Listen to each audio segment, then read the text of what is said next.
안녕하십니까, 김승현 목사입니다.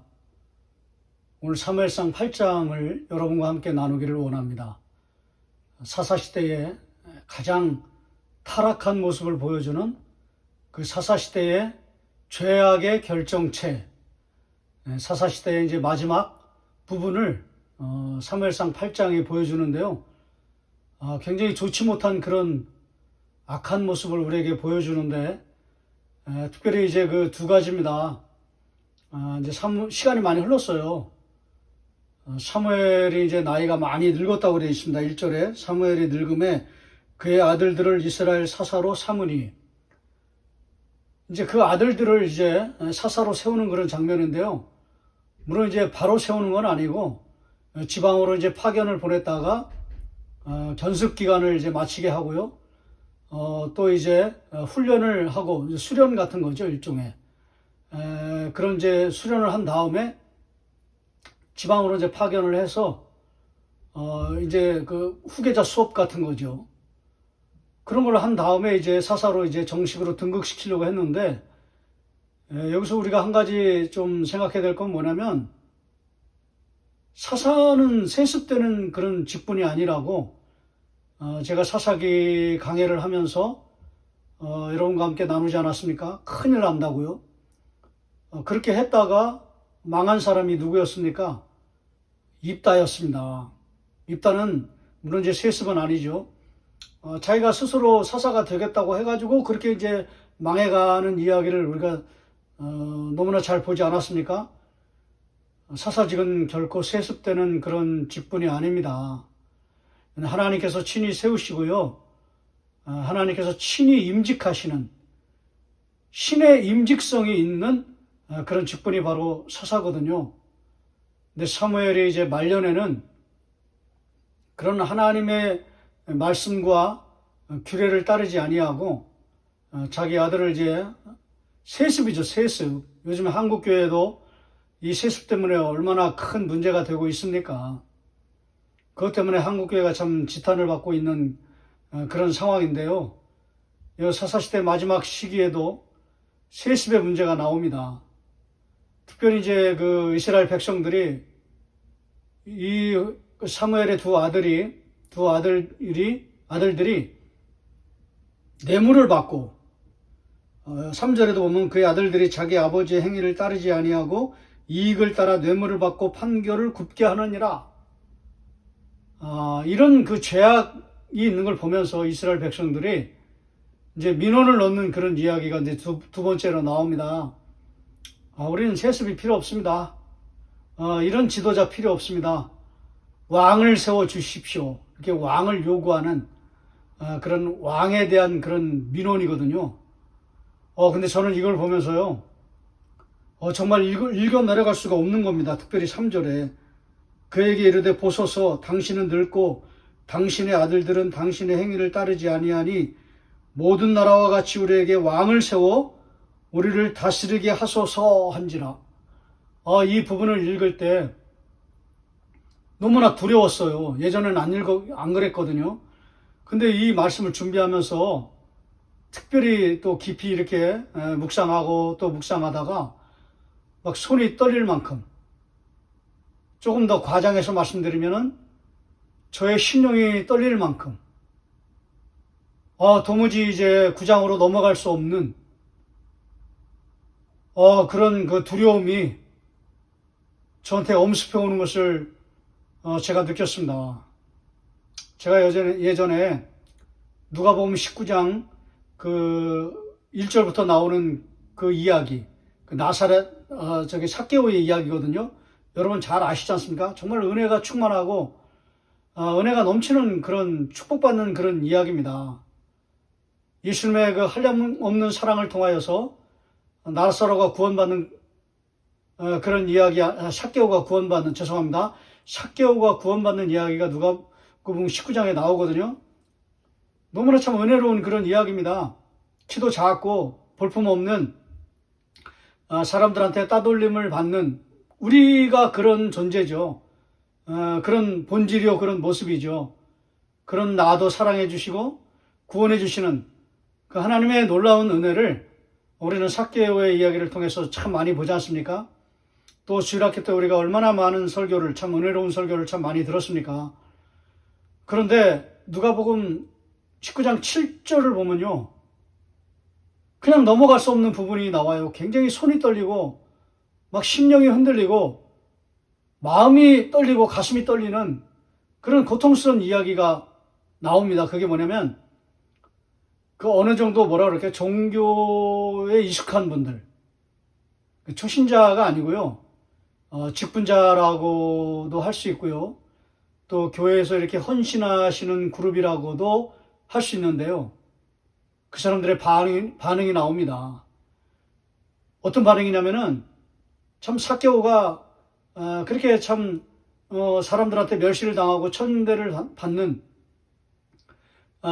그런 뭐랄까 매국노 취급을 당하는 그런 상황 속에서 예수님의 놀라운 사랑을 통하여서 정말 구원받는 그런 축복받는 이야기, 할렐루야 아멘이 막 저절로 나오는 그런 이야기 속에서 삭개오야 내려오라, 내 집에 유하여야 되겠다, 이런 예수님의 말씀에 그 직분자들이 반응하는 그런 이야기가 나옵니다. 헌신자들이 수근수근 거려 그랬습니다. 이게 저의 모습이었거든요.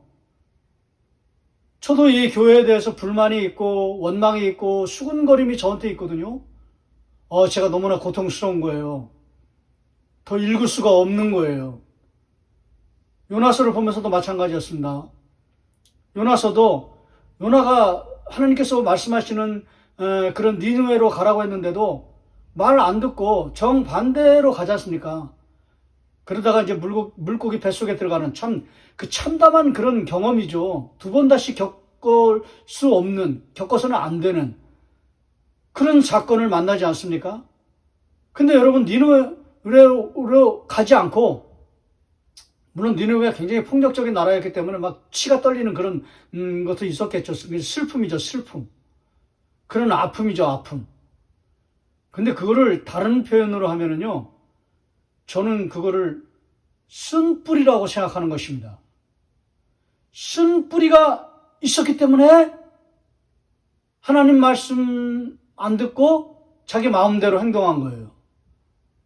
자기 마음대로 간 거예요. 타시스로 가는 거예요. 왜 멀리 도망쳤나요? 쓴뿌리가 있었기 때문에 그래요. 물론 편견일 수도 있고 오해일 수도 있고 착각일 수도 있지만, 정확히 말씀드리면, 영적으로 정확하게 진단해드리면 그거는 쓴뿌리였거든요. 근데 저한테도 쓴뿌리가 있어요. 교만의 쓴뿌리가 있고요, 거만의 쓴뿌리가 있고요, 다른 사람들한테 막 인정받고 싶은, 또 명예를 갈망하고 추구하는 그런 아주 더러운 쓴뿌리가 있습니다. 저도 요나스를 보면서도 그래서 넘어갈 수가 없었는데, 삭개오도 마찬가지였거든요. 도저히 넘어갈 수가 없는 거예요. 이런 쓴뿌리를 우리가 깨트려야 되죠. 부서뜨려야 되죠. 그래야 하나님의 은혜가 임하고 하나님의 축복이 임하는 것입니다. 더 나아가서 하나님의 긍휼하심을 넘치도록 경험할 수 있는 것입니다. 오늘 사무엘상 8장을 보면서도요, 전율처럼 그때 그 삭개오 이야기 볼 때도 그렇고 요나 이야기 설교할 때도 그렇고 똑같은 경험이 이번에 저한테 찾아온 것입니다. 5절 말씀에 그에게 이르되 보소서, 당신은 늙고 당신의 아들들은 당신의 행위를 따르지 아니하니 모든 나라와 같이 우리에게 왕을 세워주십시오. 왕을 요구하는 거거든요. 근데 저한테 이것이요, 쓴뿌리라는 생각이 든 것입니다. 이게 쓴뿌리였구나. 더 이상 설교를 할 수 없을 만큼, 더 이상 6절로 넘어갈 수 없을 만큼, 넘어가 봐야 의미가 없습니다. 왕을 세워달라고 그러잖아요. 네, 사무엘이 기도해요. 어떻게 해야 됩니까? 하나님만이 왕이신데 이 백성들이 그거를 모르기 때문에 저렇게 왕을 세워달라고 하는데 하나님 어떻게 해야 됩니까? 그때 하나님께서 하도 막 때를 쓰고 그냥 뭐 안절부절하지 못하니까 그들의 민원이 그거 세워라. 그렇게 되면은 이렇게 안 좋은 일들을 그들이 너희를 다스리다가 너희는 망하게 될 것이다. 그대로 됩니다. 별 볼 일 있는 왕은 딱 한 명뿐이었어요. 다윗. 뭐 솔로몬도 뭐 별로죠. 축복만 받은 것만 알지. 나중에 그 왕이 되면은 아내를 많이 두지 말라 그랬잖아요. 뭐 솔로몬은 아내 많이 둬서 망하지 않습니까? 딱 그 하나님의 경고에 딱 그 케이스에 걸려들어요. 그 컨셉에. 저는 다윗밖에 없다고 생각합니다. 물론 뭐 요시야 왕도 있고 뭐 다 그렇지만은 히스기야도 있고 다 그렇지만은 다윗밖에 없다고 생각해요. 그리고 저는 그냥 악한 왕, 나쁜 놈, 악한 왕, 나쁜 놈 막 이렇게 계속 로테이션으로 돌아가다가 나라가 결국 망하지 않습니까? 이스라엘 백성들의 민원, 그 쓴뿌리, 그것 때문에 결국 험한 꼴을 그들이 보게 되고 겪게 되는 거 아니겠습니까? 쓴뿌리를 깨트려야 된다는 것입니다. 부서뜨려야 된다는 것입니다. 깨트려야 된다는 것입니다. 뽀개서 태워버려야 되는 것입니다. 그리고 남는 게 무엇입니까? 하나님만이 우리의 왕이시구나. 그건 이제 이스라엘 백성들의 고백이고요. 오늘 우리의 고백은 무엇입니까? 하나님만이 나의 왕이시구나. 여러분, 그 고백이 가능하기 위해서는 이제 적용이라고도 말씀드릴 수가 있겠죠. 그것은 무엇입니까? 내 안에 있는 쓴뿌리가 깨져야 됩니다. 그걸 부서뜨려야 됩니다. 기도가 필요하죠. 하나님의 은혜가 필요하죠. 간구가 필요한 것입니다. 주여, 내 안에 있는 쓴뿌리를 고쳐주시옵소서. 치료하여 주시옵소서. 새롭게 하여 주시옵소서. 여러분, 그것이 바로 왕고백입니다. 제가 생각할 때는 그게 왕고백이거든요. 요즘 뭐 왕게임 그러는데 왕게임이 아니라 왕고백입니다. 하나님만이 나의 왕이십니다. 그 고백 속에는 나의 쓴뿌리를 돌아보셔야 되고요.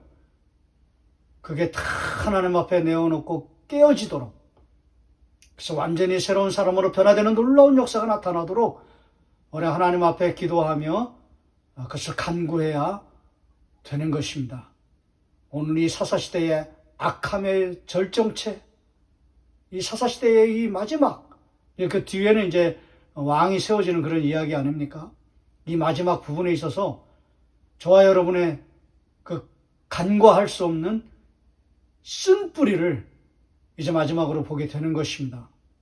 8장을 통해서 우리 하나님 앞에 그 수근수근 거린같이 너무나 두려워서 제가 7절을, 누가복음 19장 7절을 막 부들부들 떨려가지고 어떻게 할 수 없었던 것처럼 요나의 쓴뿌리와 같은 것이 남아있는 우리의 모습을 보는 것처럼 여기 이 왕을 세워달라는 이 민원의 쓴뿌리를 보면서 우리의 쓴뿌리를 보는 것처럼 오늘 이 말씀을 들으시면서 저도 마찬가지고요.